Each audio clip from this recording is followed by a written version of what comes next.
probably can't. In the original company, that's in right. London, yeah. Oh, that's right. She was the She was original in London. London. That's right. Yeah. Exactly. Okay, so Cameras are rolling. you want me to look right and behave?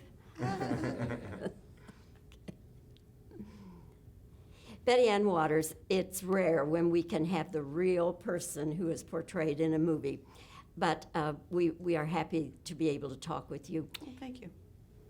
Betty Waters, some people may not know what this story is about, and it's your life, but what part of your life? It is my life. Well, it's a story about my brother and I, and it started, my brother's 1 year older than me, so it started a long time ago. You know, we were best friends. We grew up as best friends together. But the story deals with what happened to him. Right. That started in 1980 when there was a murder in my neighborhood. And he was questioned that day for the murder because he has a police record. And he had a perfect alibi. He worked at a diner the night before until 8 in the morning. And then he was in court for assaulting a local police officer. And it was the first time I was ever happy that he was in court, because I figured what a perfect alibi. They, you know, not that he was a suspect for it, only because he had a record.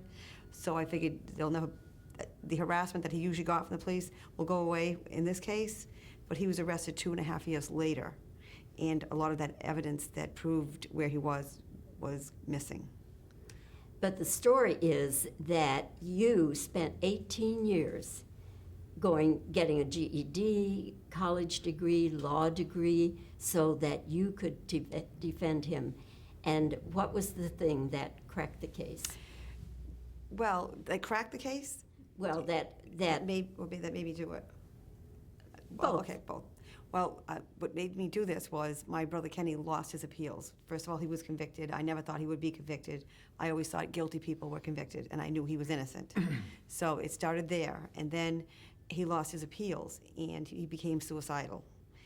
And when you try to take your own life, they punish you in prison by putting you in solitaire.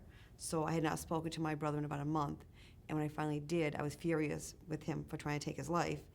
And in that conversation, we made a promise that if I went back to school and ended up in law school, became an attorney, I would get him out and he would make it through this ordeal. So that's where the promise began. And I enrolled in the community college and started from there. I just figured if I started school, I would keep my brother alive, not knowing that I would ever get to the end. But that's where the journey began. And then the thing that you discovered, the DNA. The DNA, well, first of all, the miracle of DNA, because it was the closer I got to my end goal of finishing law school and becoming Kenny's attorney, the more anxious I was and the more anxious Kenny was, because I kept thinking, what if I don't find the answer to his freedom? I knew some of the things that went on, but it was very difficult to get a person out of prison once they're in there. So the miracle of DNA happened. And then finding the evidence was probably the first time I thought, oh my God, I think I really might get him out of here, when I knew we had the evidence. But then when I talked to Barry Scheck from the Innocence Project, I felt I needed his help because I didn't trust the system.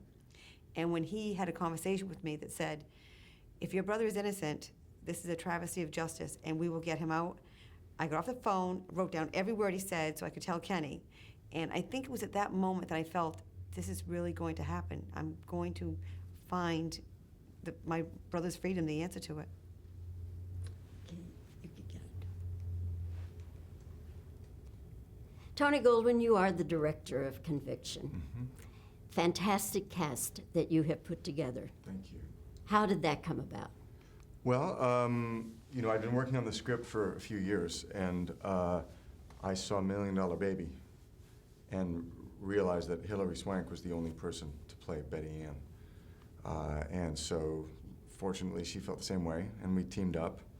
And from that point on, you know, we ended up having to raise the money independently to make this film, so it took a couple of more years after Hilary was attached. And I had always thought of Sam Rockwell for the role of Kenny, for Betty Ann's brother.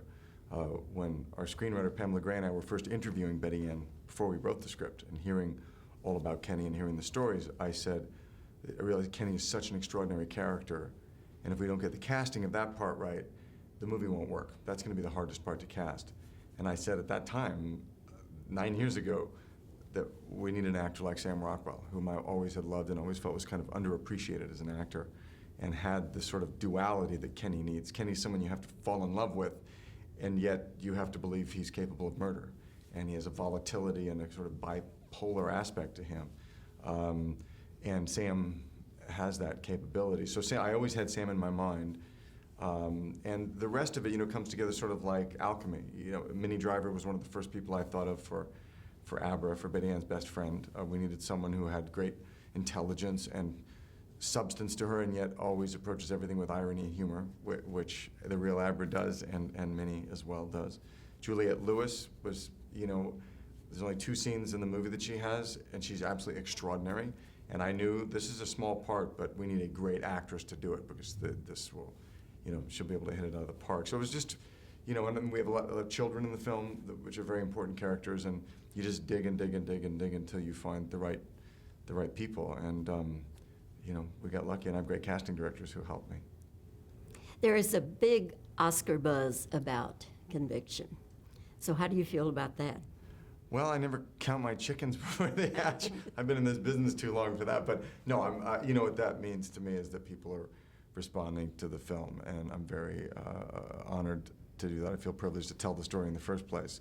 And I'm really, really proud of the film and of the performances. And, the most gratifying thing, Bobbie, is seeing the way audiences respond to this film. So that to me, and if it gets acknowledged, that's so much gravy. Okay, 2 shot. 2 shot. Yeah. Okay. Betty Ann, obviously, you must have some affection for this film. Otherwise, you wouldn't be out promoting it the way you are. But how do you think your brother would feel about this film? Kenny would be absolutely delighted about this film. Kenny wanted this film more than anything. He wanted to show the injustice. He wanted to help people that he met in prison that he knows that are innocent, because as I learned from him, that there are many people, of course, in prison that are innocent, and they know each other. So they all talk, and they know who's guilty, they know who's innocent. So he would be so happy that he would be helping those people that he knows. He'd be king of the mountain right now, believe me. He'd be so happy, so thrilled. He had such an untimely death. Yes, he did. Kenny only had 6 months of freedom, but he put a lot into that 6 months, and it was the best 6 months of Kenny's entire life. He did, well, first of all, he lived those 6 months knowing that he was innocent, and the people knew he was innocent, and everybody wanted to talk to him. No, not ever in his life did so many people want to talk to him about anything, and Kenny loved holding court, so he was having a ball, and he was on all the morning shows, Oprah. He would actually go out to a club, and people would talk to him. They surround him, and they'd want to meet me. So he called me and say, Betty Ann, everybody wants to meet my sister. And I'd say, Kenny, it's midnight, I'm in bed. Things like that would happen. And he really did put a lot into that 6 months. There's one other thing that Kenny had in that 6 months that is, I feel, so rare in life. He died knowing that he was so deeply loved by his sister, and that someone in his life, and I think a lot of people, knew him in such a deep, profound way.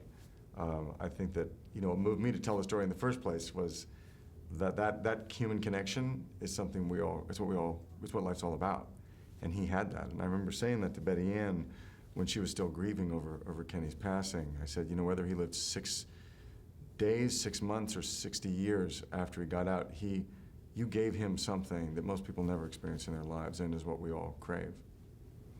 Well, congratulations to both of you on Conviction, and thank you for your time today. Thanks. Thank you. Thank you so much. Do that again, Bobbie. Okay. Congratulations to both of you on Conviction, and thank you very much for your time today. Thanks so much. Thank you. Thank you for having us.